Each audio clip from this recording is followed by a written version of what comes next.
پاکستان تحریک انصاف کے بانی اور سابق وزیر اعظم عمران خان کی بہنوں کی لیڈرشپ میں اڈیالہ جیل کے باہر احتجاج کی صورتحال اس وقت نازک اور تیزی سے تبدیل ہو رہی ہے۔ یہ احتجاج 9 دسمبر 2025 کو شروع ہوا جب عمران خان کی بہنیں علیمہ خان، عظمیٰ خان اور نورین خان جیل پہنچی تاکہ اپنے بھائی سے ملاقات کریں۔ یہ ملاقات عدالت کے حکم اور جیل کے شیڈول کے مطابق تھی، مگر جیل انتظامیہ نے انکار کر دیا، جسے پی ٹی آئی نے غیر قانونی تنہائی اور ذہنی تشدد قرار دیا ہے۔ یہ احتجاج پر امن تھا، جس میں پی ٹی آئی کے سینئر لیڈرز جیسے سلمان اکرم راجہ، جنید اکبر، شاہد کھٹک اور عاطف خان بھی شامل ہوئے۔ مقامی لوگوں نے کھانا اور پانی فراہم کیا، جو اس بات کی عکاسی کرتا ہے کہ عوامی سطح پر عمران خان کے لیے ہمدردی اب بھی موجود ہے۔ تاہم رات گئے پولیس نے واٹر کینن کا استعمال کیا، جس سے احتجاج ختم ہو گیا اور کئی لوگ منتشر ہو گئے۔ یہ کارروائی سردی کی شدید رات میں کی گئی، جس وقت سردی کی شدت انتہائی زیادہ ہوتی ہے، جو انسانی حقوق کی خلاف ورزی کا سنگین معاملہ ہے۔ یہ احتجاج عمران خان کے طویل قید اور ان پر ہونے والے مبینہ مظالم کے خلاف ہے۔ عمران خان مئی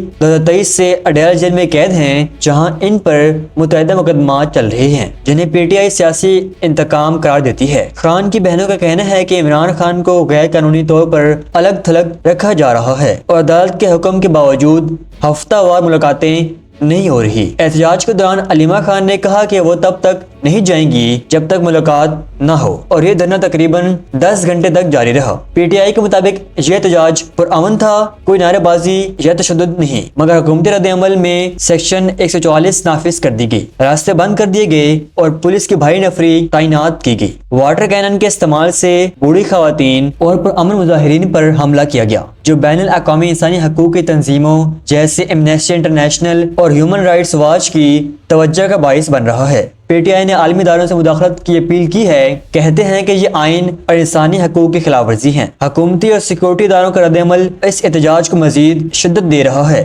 راولپنڈی انتظامیہ نے اڈیالہ روڈ پر چیک پوسٹ لگا دیے، دکانیں اور پیٹرول پمپس بند کر دیے اور رات کو لائٹس آف کر دی تاکہ احتجاج کو روکا جا سکے۔ پولیس کی جانب سے واٹر کینن اور ممکنہ گرفتاریوں کی تیاریاں کی گئی، جو رات 2 بجے کے قریب عمل میں لائی گئی۔ پی ٹی آئی کے مطابق یہ فسطائی طرز عمل ہے اور اس سے ملک میں تناؤ بڑھ رہا ہے۔ عمران خان کی بہنوں نے الزام لگایا ہے کہ فوج کے ترجمان اور سیکورٹی ادارے عدالت کے احکامات کو نظر انداز کر رہے ہیں، جو جمہوریت اور قانون کی حکمرانی کے لیے خطرناک ہے۔ احتجاج کے دوران پی ٹی آئی کی لیڈرشپ نے پرامن رہنے کی اپیل کی، مگر پولیس کی کارروائی سے کئی کارکنان گرفتار ہوئے۔ یہ صورتحال خیبر پختونخوا میں بھی اثر انداز ہو رہی ہے، جہاں پی ٹی آئی کی حکومت ہے اور گورنر رول کی افواہیں گردش کر رہی ہیں۔ مجموعی طور پر یہ احتجاج عمران خان کی رہائی اور انصاف کی تحریک کا حصہ ہے، جو 2023 سے جاری ہے۔ اب تک کی پیش رفت یہ ہے کہ احتجاج ختم ہو گیا ہے، مگر پی ٹی آئی کی جانب سے مزید احتجاج کی کال دی جا سکتی ہے۔ بہنوں نے کہا ہے کہ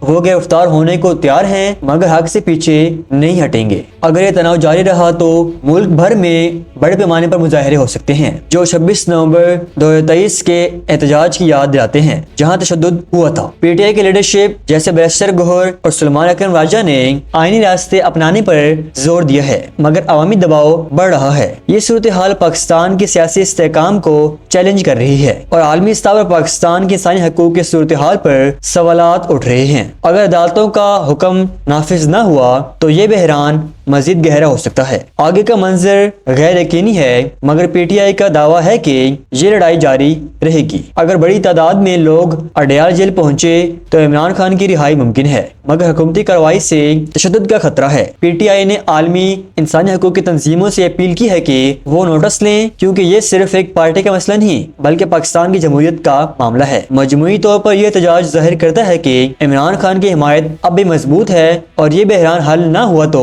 ملک میں سیاسی عدم استحکام بڑھ سکتا ہے۔ عوام کو پرامن رہنے اور قانونی راستے اپنانے کی ضرورت ہے تاکہ مزید نقصان سے بچا جا سکے۔